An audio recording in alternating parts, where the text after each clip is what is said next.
Hi, my name is Steve Casali and I'm a student at Education 190A, Education at the Movies. Over the course of the spring 2016 semester, our class has screened numerous films, many of which follow classic dominant narratives in their plots. Movies like The Breakfast Club, Dead Poets Society, and Freedom Writers maintain predominantly middle-class ideals across the genres of suburban high school films, elite high school films, and urban high school films, respectively. These movies perpetuated ideas like the strength of individualist techniques, as well as the culture of poverty theory. However, exposure to such counter-narratives as Pariah, 3 Miles, and Walkout ultimately made us realize the flaws of dominant narratives.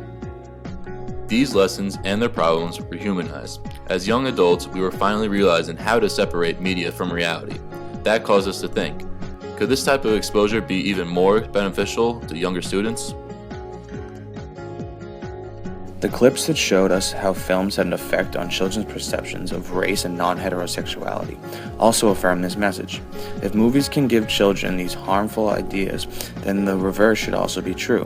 Counter-narratives can help debunk some of the stereotypes children have learned from the dominant narratives.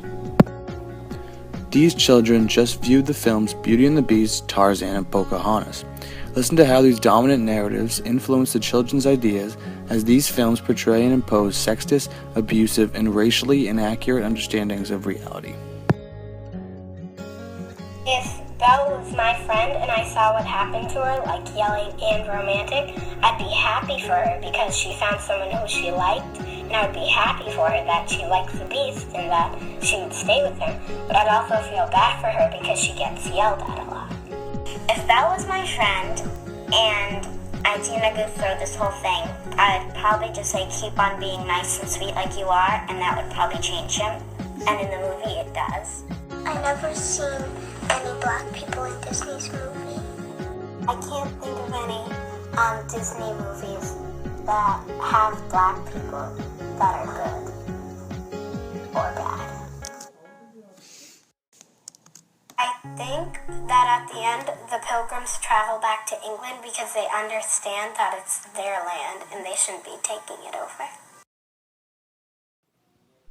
However, the films and podcasts screened in our class are tailored to an adult audience, one who can distinguish the struggles from the triumphs, the right from the wrong. For that reason, a movie like Pariah would not be the best option for introducing these concepts to young children, who might walk away with an incomplete or erroneous impression. If an LGBTQ youth were to watch Pariah and see the violent confrontation near the end, they might be afraid to come out. Because children and young adults are so impressionable, care should be taken in how the counter-narrative is presented to them.